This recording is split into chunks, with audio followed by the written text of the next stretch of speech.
Ziekenhuis ADRZ wil binnen nu en 6 jaar meer dan de helft minder afval weggooien dan nu het geval is. Bijvoorbeeld operatiekleding. En dit zijn jassen die worden hergebruikt. Die worden gewassen, gesteriliseerd. 300 van deze op jaarbasis is de schatting versus meer dan 33.000 van de disposables. En verder in het nieuws vandaag. Waar haalde Joost Klein toch zijn inspiratie vandaan? En we gingen een weekendje weg naar Marina Beach.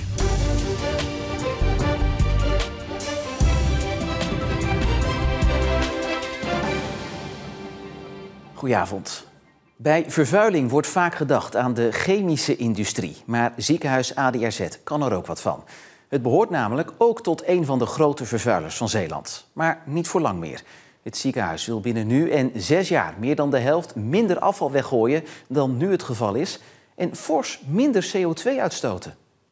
Als je hier belandt op de operatiekamer, dan wil je natuurlijk vooral dat die operatie goed verloopt. En dat je niet geïnfecteerd raakt door een of andere enge bacterie of virus of zo. En daarom wordt alles gesteriliseerd en per stuk in plastic verpakt. Maar ja, dat heeft natuurlijk wel als nadeel dat het een heleboel afval oplevert.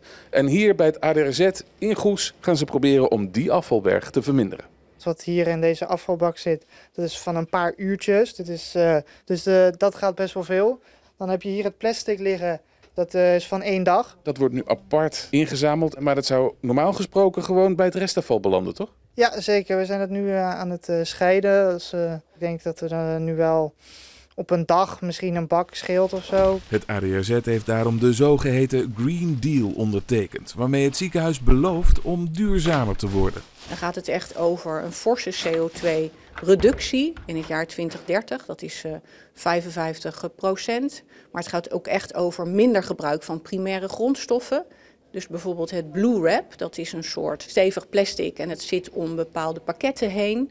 Daar kunnen ze bijvoorbeeld stoelzittingen van maken. En dat maakt aardig wat verschil, want er gaat nogal wat van dat Blue Wrap doorheen in het ziekenhuis. Ongeveer 6000 kilo per jaar. Wat die leggen is een week voorraad. Dit gaat in een week op? In een week gaat dit op, ja. Dus kun je nagaan, dat is best veel afval. En ziekenhuisafval wordt eigenlijk verbrand. Dus daar heb je niks meer aan. En dat is eigenlijk toch wel heel zonde, want er kan best nog veel mooie producten van gemaakt worden. Dit blauwe bakje, dat is dus een van die dingen die ze kunnen maken van die Blue Wrap. Ja, dat klopt. Dus dan wordt het weer terug en het cirkeltje is dan weer rond. En ik zie achter je ook nog een heleboel materialen, allemaal scharen en tangen. Wat gebeurt er daarmee in het kader van de Green Deal? De onderhoud en reparatie gebeurt daarmee. En door die onderhoud en reparatie besparen wij per jaar ongeveer 30 ton CO2. Dus dat is behoorlijk wat je daarmee kan besparen. En ook in de operatiekamer zelf proberen ze zoveel mogelijk te hergebruiken. Nou, dit is een wegwerpjas. En deze dit is een voorbeeld van jassen die dus weggegooid worden, eigenlijk. En daarnaast hebben we de reusable jassen. Die liggen hier 2 stuks. En dit zijn jassen die worden hergebruikt. Die worden gewassen, gesteriliseerd en weer bij ons op de plank gelegd. 300 van deze op jaarbasis is de schatting versus meer dan 33.000 van de disposables. Een gigantisch verschil in afvalberg. En wat ik er heel mooi aan vind is de energie zit echt in de organisatie. Want dit wordt allemaal bedacht door onze medewerkers in de green teams die wij hier hebben. Dus mensen kunnen zelf op de afdelingen waar ze werken kijken hoe kunnen wij iets duurzamer doen. En dat kunnen ze vervolgens ook echt in gang zetten. Er zit enorme motivatie en ontzettend enthousiasme. Dus daar zijn we heel erg blij mee. Ik kan me voorstellen dat het de afvalberg ietsje kleiner maakt. Het maakt de afvalberg echt wel ietsje kleiner. We willen nog veel meer natuurlijk. Maar het is een hele mooie start. Er worden dus al volop stappen genomen om die afvalberg bij het ADRZ te verkleinen. Maar er moet de komende jaren nog veel meer gebeuren als het ziekenhuis in Goes de doelen van die Green Deal wil halen. En in tegenstelling tot het ADRZ heeft het andere Zeeuwse ziekenhuis Zorgzaam zich nog niet aangesloten bij het verduurzamingsprogramma. Maar het ziekenhuis denkt er nog wel over na om dit later alsnog te doen. Het is minder druk bij de Zeeuwse voedselbanken. Minima hebben door verschillende steunmaatregelen van de overheid iets meer te besteden en hebben daardoor geen recht meer op een bezoek aan de voedselbank. Maar volgens de voedselbank Walcheren geeft het een vertekend beeld en komen deze mensen later alsnog in de problemen. De Zeeuwse voedselbanken willen dan ook dat de criteria worden versoepeld. Nu ben je welkom als je per dag maximaal €10 hebt te besteden. Dat moet dus omhoog als het aan de Zeeuwse voedselbanken ligt. Dit zijn de eerste nieuwe appartementen van zorginstelling Cederhof in Capelle. De woningen zijn 2 keer zo groot als de kamers waar de bewoners nu nog verblijven. We hadden een bewoner en die zei ook echt van... Inge, hoeft mijn visite straks niet meer op mijn bed te zitten. En ja, dat is natuurlijk wel heel erg fijn dat je dat kunt verwezenlijken ook met elkaar. Iedereen krijgt hetzelfde appartement. Er worden geen uitzonderingen gemaakt. Dus ongeacht of je in een rolstoel zit of dementie of verward bent... heb je een 2-kamerwoning waar je ook je eigen spullen kan zetten. En dat schijnt wel heel bijzonder te zijn. 77 ouderen kunnen naar verwachting half juni naar dit appartementencomplex verhuizen. Waar heeft Joost Klein, de Nederlandse inzending voor het Songfestival, nou toch zijn inspiratie opgedaan voor zijn pak? Nou, dat zou best wel eens in Zeeland kunnen zijn geweest. Want het toont namelijk opvallende overeenkomsten met de Axelse klederdracht. Welkom in Europa, blijf hier tot ik dood ga. Europapa, Europapa. Nee, geen Europapa, maar Axel. Want in Museum Het Warenhuis staan deze poppen met klederdracht. En inderdaad, de schouders lijken op die van Joost. Er waren wel verschillende mensen die er iets van zeiden. Van hé, dit heeft associaties met de Axelse streekdracht. De zogenoemde vleugels in de vrouwendracht konden vroeger worden gebruikt om mee te pronken. Je kunt het mooi versieren met een prachtige kralenbeuk. Kortom, je valt op als een pauw midden in de zomer. En dat wil Joost Klein er natuurlijk ook mee doen. Maar of hij nou die inspiratie heeft gehaald uit de Axelse dracht, het blijft gissen. Toch zou de Blaai het niet zo gek vinden. Ik weet dat er meer mensen zich door de streekdracht laten inspireren. Fotografen, kunstenaars, schilders, beeldhouwers, van alles. Als Joost inspiratie heeft gehaald uit de Axelse dracht, dan zou het museum dat graag willen weten. De Zeeuwse Milieufederatie en 11 andere organisaties slepen de Nederlandse staat voor de rechter vanwege PFAS-vervuiling. Ze vinden dat de staat inwoners en de natuur onvoldoende beschermt tegen gevaarlijke stoffen. De ZMF zegt dat bedrijven mogen blijven lozen, ook al zijn de gevaren bekend.